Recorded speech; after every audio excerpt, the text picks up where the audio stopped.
Hello लोगोफोर, welcome to BIKGK YouTube चेनेलाव नोंथांमोननो आं दिनै मोनसे गोदान स्टोरी लानानै फैलायबाय। अब्ला थौदो भिडिअखौ जागायनोसै। दिनैनि स्टोरीया जाबाय सासे 12 बोसोरनि गथ'खौ जेब्ला बिबाजैया हराव गावजों लोगोसे फुथुफाना लायो, बिनि उनाव बै गथ'आ बिबाजैजों मा खालामो? लोगोफोर, अब्ला थौदो भिडिअखौ जोबजासिम नायलांदो। बिनि मुङा प्रिया, बिनि बैसोआ 24 बोसोर। बिनि हौवाया जेब्ला मोनसे गोदान जायगा आलादा सहराव खामानिनि थाखाय न'निफ्राय थांनो ओंखारदोंमोन, अब्ला बै थांनो ओंखारनाय समाव बियो गावनि बिसिखौ बुंलाङो जे आंनि फंबायखौ जोथोन लाखि, दा बियो उन्दै गथ' होननानै। बिनि हौवानि फंबायनि बैसोआ मात्र 12 बोसोरल' जाबायमोन। हौवाया बिदि बुंनायाव बिसिया जागोन दे, जोथोन लाखिगोन होनना बुंनायसै। दा बिबाजैया हौवानि फंबायखौ सानफ्रोमबो स्कुलाव दोननो थाङो आरो स्कुलनिफ्राय फैनो समावबो लायनो थाङो आरो हरावबो गावजों लोगोसे फुथुफाना लायो। सानसेखालि जेब्ला बियो बिबनांखौ स्कुलनिफ्राय लायनो थाङो, अब्ला बै समाव बियो हरखाबनो बिबनांनि टिचारजों लोगो मोनलायो।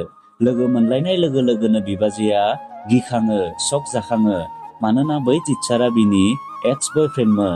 बिबाजैया स्कुलनिफ्राय न'आवथ' फैफिनबायमोन, नाथाय बे खोथाखौ बिनि बिबनाङा मिथिखाबायमोन।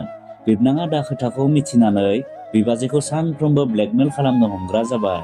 बेफोर खोथाखौ बियो बिदानो फोरमायजोबना होगोन होननानै बिबाजैखौ सानफ्रोमबो सिगिग्रा जाबाय, जुदि बियो बिनि मोनसे प्रमिसखौ फुरा खालामनानै होआ। बिबनाङा बिदि प्रमिसनि खोथा होननायाव बिबाजैया साननायसै, बिथ' साधारन खोथा, बबा बियो आंनिफ्राय रां बिगोन नङाब्ला गावनि गाननाय जोमनाय जि।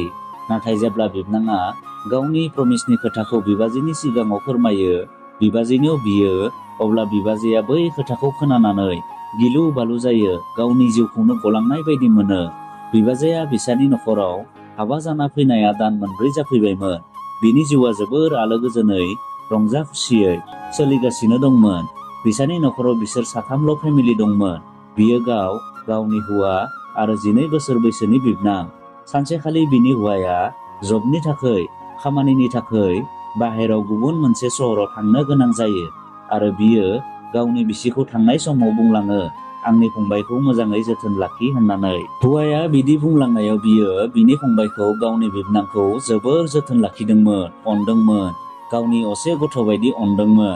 मानोना बिहा गथ'फोरनि फारसे जोबोर अनखानाय दंमोन, गथ'फोरखौ बियो जोबोर अनोमोन। बियो गावनो बिखौ स्कुलसिम दोनना फैयोमोन आरो स्कुला सुट्टि जाब्ला गावनो थांनानै लाना फैफिनोमोन। स्कुला बिसानि न'निफ्राय बारा गोजानाव नङामोन, बियो थांलाय फैलाय खालामनायाव मात्र 20 मिनिटसोल' लायोमोन। नाथाय बिबाजैया मोनसे खोथाखौ लानानै सिन्थायाव हाबो, मानोना बिनि बिबनाङा दा गेदेर जाबोबाय दंमोन, देरबोबाय दंमोन।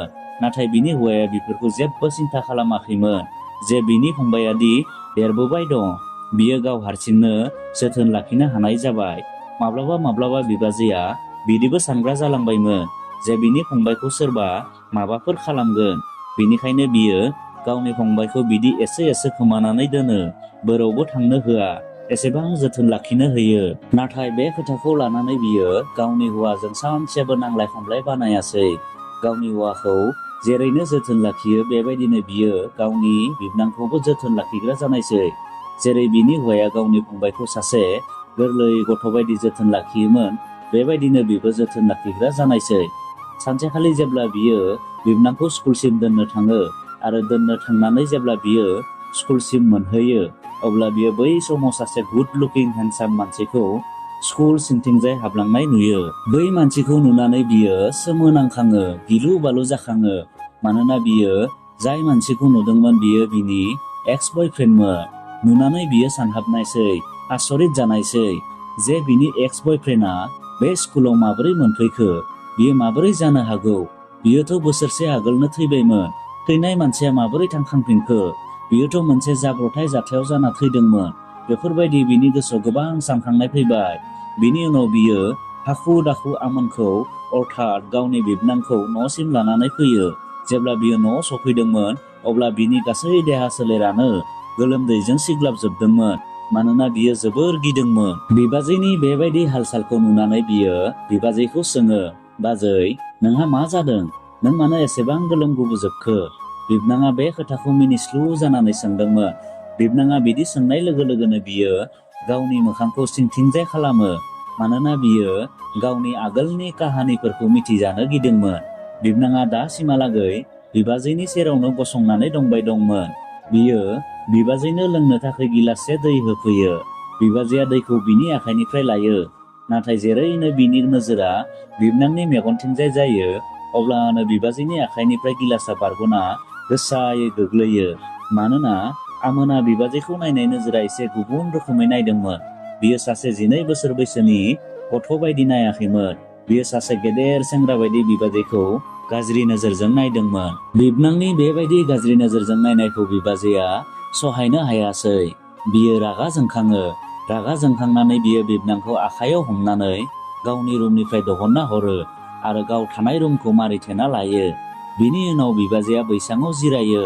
नाथाय जिरायबाय थानाय समाव बियो मानसिया जोबोर खमफिबाय दंमोन, गिदोंमोन। मानोना बियो बिबनांनि बेबायदि गाज्रि नोजोरजों नायनायखौ सहायनो हायाखैमोन। बैसाङाव जिरायनो बियो सानलांलायनो हमो जे आं सासे 12 बोसोरनि गथ'खौनो मानो एसेबां गिदों? आंथ' जेबो दाय मावाखै। बेफोर खोथाखौ लानानै बियो सिन्था खालामबाय थायो, एवलाय खावलाय जाबाय थायो। दसे समनि उनाव बियो बेफोर खोथाखौ बावनो नाजायो। बावनो नाजानानै बियो रुम सिंनिफ्राय बायजोआव ओंखारबोयो। ओजोंहाय आमोनाबो न'निफ्राय बायजोआव ओंखारलांबायमोन। बिबाजैया बायजोआव ओंखारबोनानै न'नि खामानिफोरखौ मावस्रांनो हमो। खामानि मावहोलां होलांनो बियो गावनि बिफानि फंसे बाथ्रा बुंलांनायखौ गोसोआव बेरखांफैयो जे आंनि आफाया सैथोखौनो बुंलांदोंमोन। जाय नखराव सानैल' फिसाज्ला दं, बै नखराव जेब्लाबो गावनि फिसाजोखौ हाबा दा हर। नाथाय बिफानि बेबायदि खोथा बुंनायखौ बिमाया खोबसेबो लायासै। बिमाया बेबायदि नखरावनो बिखौ हाबा हरनायसै। दा बिनि गोसोआव बे खोथाखौ लानानै जोबोर सानखांनाय फैयो। जुदि बै समाव सोरबा आंनि नखरनिफ्राय बै खोथाखौ बुजिनाय मोनब्ला, अब्ला आंनि हालादा दिनै गुबुन जागौमोन। बिनि हाबाया जेब्ला महनजों जादोंमोन, अब्ला महना बिखौ जोबोर अनदोंमोन, जोथोन लाखिदोंमोन आरो दासिमहालागैबो लाखिबोबाय दंमोन। नाथाय जेरैनो समा थांहोलांनो हमो, नखरनि हालादखौ नायनानै बिनि हौवाया आरोबाव बांसिन खस्थ' खालामनो गोनां जादोंमोन। जायनि जाहोनाव बिनि हौवाया आगोलाव मावनाय साख्रिखौ गारबायमोन आरो दा मोनसे गोदान साख्रियाव जइन जादोंमोन। जइन जानाया साननैसोल' जादोंमोन आरो जइन जाखांनाय लोगो लोगोनो साननैसो थानानै बियो गावनि नखरखौ गारनानै गुबुन मोनसे सहराव थांनो गोनां जायो। नाथाय जेब्ला बियो गोदान जइन जादोंमोन, अब्ला बियो न'निफ्राय गुबुन मोनसे सहराव थांब्लाबो न'आव थाबैनो फैफिनोमोन। बियो सानफ्रोमबो हराव थाबैनो फैफिनोमोन। नाथाय बे खेबाव बियो गोबां साननि थाखाय थांनो गोनां जादोंमोन। हौवाया बेबायदि थांनो गोनां जानायाव बियो एसे गिखांनाय मोनदोंमोन। गिबियावनो बियो हौवाखौ बुङो, थांनायनि जेबो गोनांथि गैया। हिनजावा बेबायदि बुंनायाव हौवाया बुङो, थांनोथ' नांथारगोन। मानोना बेथ' आंनि सरखारि साख्रि नङा, जेराव आं बिसोरखौ माना खालामनो हागोन। बेनिखायनो आं जिखि जाया खालामनानैब्लाबो थांथारनो नांगोन। हौवाया बिदि बुंनायाव हिनजावा आरो मा बुंबावगौमोन। बियो जेबो बुङालासिनो सिरि थानायसै। ओजोंहाय बिहा गावनि बिमायाबो बे बुहुमाव गैलियामोन, जायखौ बियो गावसानियाव लिंहरो। बिबाजै आरो बिब' बिनानावफोराबो गावनि नखराव बिजिमोन। दा बियो सोरखौ लिंहरगौमोन। बिनिखायनो बियो गोसोखौ हमथानानै गावनि हौवाया न'आव फैफिननायखौ नेनो हमनायसै। नाथाय बे खोथाखौ सोर मिथिगौमोनदि बिनि हौवाया साननैसोनि थाखाय बायजोआव थांनायावनो बिनि जिउआ बेबायदि दुखुआव गोग्लैगोन होननानै। जेब्ला सानसेखालि बियो गावनि बिबनांखौ स्कुलाव दोननो थाङो, अब्ला बिनि एक्स बयफ्रेन्डआ बियावनो गसंना दंबाय दंमोन आरो बियो बिखौ जोबोर नायथाबबाय दंमोन। बे खोथाखौ बिनि बिबनाङा नटिस खालामखाबायमोन। बियो थाबैनो स्कुलसिमाव हाबलांनायसै। मानोना दिनै बिनि बिबनांनि स्कुलाव पेरेन्टस डेनि मिटिं दंमोन। बिनि बिखुनजोआबो बे बुहुमाव गैलियामोन। बेनिखायनो बियो गावनि बिबनांनि बिमा महरै जानानै स्कुलाव नुजाथिहैनायसै। जेरैनो बियो मिटिं जानाय खथायाव मोनहैयो, बिनि एक्स बयफ्रेन्डआ थिग बिनि सिगांथिंजाय जिरायखानानै दंमोन। एक्स बयफ्रेन्डनि नोजोरा जेब्ला बिनिथिंजाय जायो, अब्ला बियो लोगो जनायनिफ्राय उथिखांनायसै। बियो आमोननि बिबाजैखौ नुनानै मिनिस्लुखाङो, रंजाखाङो। बिनि मिनिस्लुनाया आगोल जेरै ओरैनो दंमोन, गासैबो जेरै ओरैनो दंजोबोमोन। बियो जेबो सोलायाखैमोन, मात्र बिनि मोखांनि महराल'सो दुखुआव साग्लोबना दंमोन। दा आगोलनि दिना गैलियामोन। आमोननि बिबाजैया बिखौ नायहरबाय थानाय नुनानै थाबैनो गावनि मेगननि नोजोरखौ सिंथिंजाय खालामनायसै। नाथाय एसे गोबाव जाबायमोन। बियो बिखौ बेसेबां गोबाव सम नायहरबाय थानाय मिथिना मोनासै। थिग बे समावनो आमोना बिखौ सार होननानै राव होयो। आमोना बुङो, सार, बियो आंनि बाजै। आमोना गावनि बिबाजैखौ गावनि टिचारनि सिगाङाव इन्ट्र' होयो। आमोना गावनि बिबाजैखौ बेबायदि इन्ट्र' होनायनि उनावसो बियो एसे हुसआव फैयो आरो बिनि उनाव बिनि बिबाजैजों जोबोर रेसपेक्ट होनानै खोथा रायज्लायनो हमो। आमोननि बिबाजैया जोबोर कनफिउज जादोंमोन। बियो गावखौनो हमनानै मोनाखैमोन माब्ला बियो गावनि आगोलनि समाव सहैफिनखो। आमोना बिनि मेगननि नोजोर नायनायफोरखौ मा साननानै लाखो बियो हमस'नो हायासै। बिबाजैया आमोननि टिचारजों दसे समल' खोथा रायज्लायो आरो बिनि उनाव बियो आमोनखौ बुङो, थौदो न'आव थांनोसै, न'आव गोबां खामानि दं। नाथाय बियो मिथिनानैनो मोनासै माब्ला आमोननि टिचारा बिसोरनि थाखाय जानाय लोंनाय मुवा अर्डार खालामो। आमोना माथ्र जानायावल'सो ध्यान होदोंमोन। जाहोलांनो बियो बिबाजैखौ बुंनो हमो, बाजै, नों आंजों लोगोसे सानफ्रोमबो फैजाबफाग्रा जा। साराथ' जोंखौ दिनै जोबोर इन्जय खालामहोबाय। बिबाजैया हिम्मत खालामनानै माथ्र खबनैसोल' जायो आरो उथिनानै बायजोआव फैयो। आमोना जोबोर गोबाव समनि उनावसो उथिनानै बायजोआव ओंखारबोयो। आमोना बायजोआव ओंखारबोनायनि आगोलनो बिनि टिचारा बिनि बिबाजैखौ फल' खालामो। बिबाजैया मिथिखादोंमोन जे बिनि टिचारा बिखौ फल' खालामखागोन होननानै। बिनिखायनो बियो बिसोर बायजोआव फैनाय आगोलनो उथिनानै फैग्रोदोंमोन। बियो थाबैनो अट'आव जनानै आमोनखौ इंगित होयो अट'आव जफै होननानै। आमोना गावनि लोगोफोरजों गसंनानै खोथा रायज्लायबाय दंमोन। बिबाजैया गिनायनि जाहोनावनो हां थोनो जादोंमोन। बियो हां लागनो हायाखैमोन। बिसोर सानैबो न'आव सफैयो। न'आव सफैनाय लोगो लोगोनो आमोना बिबाजैखौ सोङो, आदसा बाजै, आंनो खोन्थानायसुन बैफोरो मा खोथामोन? अब्ला बिबाजैया बुङो, मा खोथा आमोन, नों मा खोथानि सोमोन्दै सोंदों? अब्ला आमोना बुङो, आरे आं आंनि सार प्रिन्सनि सोमोन्दै सोंदों। बेसेबां मोजां न' सारा। बाजै, नों बेखौ आगोलनिफ्रायनो मिथिखागौमोन नामा?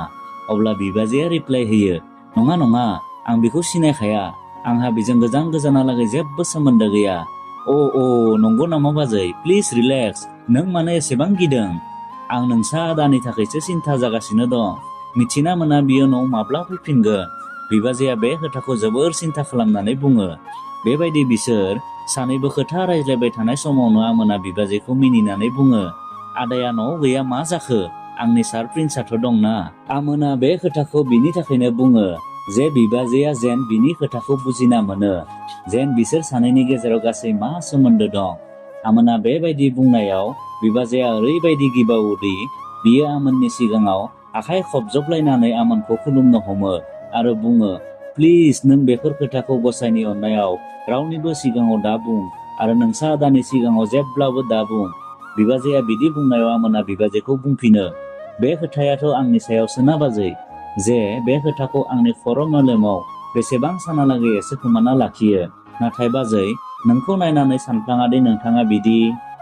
आंथ' नोंथांखौ जोबोर सिदा सादासो सानदोंमोन आरो नोंथांखौ नुनायावबो बिदिनो नुखायो। नाथाय सिन नोंथाङा आगोल बिदिसो खालामबोदोंमोन नामा? दा नोंथाङा गावनो नाय बेफोर खोथाया माबोरै बेरखांबोबाय दं। नाथाय जेबो खोथा गैया। नोंथाङा जुदि आंनि मोनसे बाथ्राखौ मानिनानै लायो आरो गनायनानै लायो, अब्लानिया बे खोथाखौ आं रावनिबो सिगाङाव फोरमाया। नाथाय नोंथाङा आंनि बे मोनसे खोथाखौ मानिग्रोना लानांगोन। बिबाजैया जोबोर गिखाङो। बियो मोनसे जोबोर गिदिर जेंनायाव गोग्लैबायमोन। बियो गिनायनि जाहोनावनो बिबनांनि गासै बाथ्राखौ मानिनानै लागोन बुंनायसै, जागोन दे होननायसै। मानोना बिबाजैनि गोसोआवथ' बेल'सो साननाय फैदोंमोन जे बियो बबा आंनिफ्राय फैसा बिगोन नङाब्ला गावनि गाननाय जोमनाय गोदान जि बिगोन। बिनिखायनो बिबाजैया जागोन दे मानिनानै लागोन होनना बुङो। बिबाजैया आमोनखौ बुङो, आमोन, नोंनो जा नांगौ आंनो खोन्था, आं नोंनो होगोन। आंनि बे आखाइ खबजबना खुलुमनायखौ नायहर। गसाइनि अननायाव नों बेफोर खोथाखौ रावनोबो फोरमायनो नाङा। आमोना बिबाजैखौ बुंनायसै, जागोन, बे खोथाखौ आं रावनिबो सिगाङाव फोरमाया। नाथाय प्रमिसआ फुरा जाखांनायनि उनाव आरो बे प्रमिसखौ आं नोंनो समफोरसो खोन्थागोन। बिबाजैया बुङो, दिनैनो खोन्थाया मानो? मानोना आं बे खामानियाव बांद्राय गोबाव जानायखौ लुबैयाखै। आरे बाजै, आं दिनै जोबोर इम्पर्टेन्ट खामानिनि थाखाय बाहेरायाव थांनो ओंखारदों। समफोर नङाब्ला गाबोन आं नोंनो बे खोथाखौ फोरमायथारगोन। नों एसेबां उसुगुदु दाजा। आमोना बे खोथाखौ बुंनानै बाहेरायाव ओंखारलाङो आरो बिबाजैखौ गासै हरनि थाखाय टेनसन होलाङो। जियानो जाया मानो बिबाजैया हिम्मत खालामनायसै आरो गावनि खामानिफोरखौ मावस्रांनो हमनायसै। थिग बे समावनो बिनि हौवा महननि कल फैयो। हौवानि कल फैनाय लोगो लोगोनो बिनि गासै देहा सोलेरानो खमफिजोबनो हमो। बियो सानो बबा बिनि गासै खोथाफोरखौनो आमोना बिदानो फोरमायजोबना होबाय खोमा होननानै। गोबां सम मबाइला रिं जाबाय थानायनि उनावबो बियो कलखौ रिसिभ खालामासै आरो मबाइला रिं जायै जायैनो गावनो हारसिं दानजालांनायसै। आमोना गासै सानसे गिदिंनानै जेब्ला न'सिम फैफिनो अब्ला बिबाजैया बिखौ अलरेडि नेखानानै दंमोन। बियो बिबाजैखौ बुङो, बाजै, आं प्रमिसखौथ' समफोरसो फोरमायगोन आरो आं आंनि लोगोफोरजोंनो बाहेरायाव ओंखाम जानानै फैखाबाय। नोंबो गावनि रुमाव थांनानै उन्दुहैदो। आदाया गाबोन नङाब्ला समफोर न'आव सफैगोन। बिबाजैया बिनि जेरैबायदि एक्सप्रेसन खालामनानै खोथा बुंनायफोरखौ आरो सभाब दिन्थिनायफोरखौ नोजोर खालामनो हमो। बिनि उनाव बिबाजैया गावनि रुमाव हाबलांनायसै आरो गासै हरसे टेनसनावनो थानायसै। ना बियो मोजाङै जानो हानायसै ना लोंनो। दसे समनि उनाव बिबाजैया गाव थानाय रुम खाथिनिफ्राय आवाज खोनानो मोनो जेन सोरबा बै रुमाव खोथा रायज्लायगासिनो दं। बिसानि न'नि रुमफोरा गासै नांजाबजोबनायमोन आरो बिसानि न'आव गासै 3 रुम दंमोन। बियो बै आवाजखौ गोसानिफ्राय गोसा खोनानो मोननानै गाव थानाय रुमनि इन्जुरथिंनि गब्लंथिंजाय खोमाखौ होनानै खोनासंनो नाजायो आरो नायखोमानो हमो। जेब्ला बियो इन्जुर गब्लंथिंजाय नायहरखोमायो अब्ला बियो आसरित जायो। मानोना बिनि बिबनाङा गावसोर थानाय रुम खाथिनि रुमाव सासे हिनजावसाजों सोथाबलायनानै जगासिनो दंमोन। बै हिनजावसाया बिनि जोबोर खाथियाव सोथाबना दंमोन आरो बियो आमोननि खोमा सेराव माबा खोथा गले गले बुंबाय दंमोन। बेबायदिनो बिसोर सानैया रुम सिङाव गोबां सम थायो। बिबाजैया बिसोर सानैनि बेफोरबायदि आखुखौ नुनानै जोबोर रागा जोंखाङो आरो सानो जे दानो थांनानै सोबबागासे सोबबाना हैगोन नामा होननानै। नाथाय बिबाजैया थाद'फिननायसै मानोना बियो गिखाङो जे बबा बियो बिनि खोथाफोरखौ बिदानि सिगाङाव बुंफोरना होआथ' होननानै। आरो आमोना बिराद सालाकखामोन। बिबाजैया गावनि रागा जोंनायखौ कन्ट्रल खालामनायसै आरो गावनि रुमाव थांनानै सिरि सिरिनो उन्दुहैनायसै। गाबोनो सानदेमोन, बेनिखायनो बिहा गाबोन स्कुल गैयामोन। बिहा सुट्टि दंमोन। बेनिखायनो बिबाजैया बारा टेनसन लायालासिनो उन्दुलांनायसै। नाथाय जेरैनो सोराङो बियो आमोनखौ हाखु दाखु फोजाहैयो। आमोना एसे बोरैबा नेंग्रायखांनानै सिखारनायसै आरो बिबाजैखौ बुङो, बाजै, खमसे खम सुट्टिनि दिनावथ' आंखौ मोजाङै उन्दुनो हो। फोजाखांनानै बिबाजैया बिखौ बुङो, आं गरम गरम नास्ता बानायनो थांगासिनो दं। नोंबो मोखां सुखांनानै जानो फै। बिबाजैया बिदि बुंनायाव बियो बिबाजैनि मोखांथिंजाय नायनो हमो। बिनि उनाव बियो बिबाजैखौ जेबो बुङालासिनो बिबाजैनि उन उन किटचेनसिम हाबफैयो। किटचेनाव हाबफैनानै बियो गंसे स्टुलाव जयो। जनानै बियो सियायनायनि सायाव सियायो। बिनि बेबायदि सियायनायखौ नुनानै बिबाजैया बिखौ सोङो, मा नों हरसे उन्दुआखैमोन नामा? मानो एसेबां सियायदों? बिबाजैया बिखौ माथ्र नर्मेल खोथाल'सो बुंदोंमोन। बेयावनो बियो बिबाजैखौ रागा जोंखांनानै बुङो, हरसे उन्दुयै खामानियाथ' नोंनिसो। सोरखौबा गोसोखांबाय थानानै उन्दुयैया। आंलाय सासे उन्दै गथ'आ हराव उन्दुआलासिनो थानानै मा खालामनो? बिबाजैया बिनि बेबायदि खोथा बुंनायाव गावखौनो जोबोर लाजिनाय मोनखाङो आरो बिनि उनाव बियो बिजों लोगोसे जेबो रायज्लायनो हायासै। बियो जोबोर मोजाङै नास्ता खालामनो हमो आरो जेब्ला उदैया बुंखाङो अब्ला बियो बिबाजैखौ बुंनो हमो, बाजै, आंनि खोथाखौ खोनासं। नों ओरैनो नाङा फाङा गिबाय थानो नाङा। नों जोबोर मोजां आरो आं नोंखौ प्रमिस खालामनो होनाय खोथाखौ खोनासंना लादो। आं माथ्र मोनसे प्रमिसावल'सो बे खोथाखौ आदानि सिगाङाव फोरमाया। जुदि नों बे खोथाखौ मानिनानै लायो, बिनि उनाव आमोना जा प्रमिसनि खोथाखौ बिबाजैनि सिगाङाव फोरमायो, बे खोथाखौ खोनानानै बिबाजैया लाजियोबो रागाबो जोंनो ओंखारो। बियो आमोनखौ बुगोन ना मागोन जानायसै। बियो सानो, हे गसाइ, मा खोथा बुंदों बियो आंनि सिगाङाव। बियो बिबाजैजों लोगोसे। बिनि उनाव बिबाजैया बुङो, आमोन, नों लाजिनाय मोनासै बेफोर खोथाखौ आंनि सिगाङाव बुंनो थाखाय? नों माबायदि बेफोर खोथाखौ आंनि सिगाङाव बुंनो हायो? बिबाजैया बे खोथाखौ बुंबाय थानाय समाव बिबाजैनि मेगननिफ्राय बिनि मेगननि मोदैया रुखु रुखु बोहैबोबाय दंमोन। बियो बे खोथाखौ आमोननिथिंजाय थोंजोङै नायनानै बुंबाय दंमोन आरो रुखु रुखु गाबनानै बुंबाय दंमोन, जाहाथे बियो दा गावनि बुंनाय खोथायाव लाजिनाय फैयो, बुजिनाय फैयो, जेन बियो गावनि बिबाजैल' नङा, बियो सासे गावनि असे बिमा बायदिबो। बिबाजैया बिखौ गावनि असे गथ' बायदि जोथोन लाखिदोंमोन। बिनि उनाव बिबाजैया आमोनखौ आरोबाव रायबोनो हमो। नों एसेबां उन्दै बैसोआवनो एसेबां गाज्रि खोथा बुंदों, नों लाजिनाय मोनासै?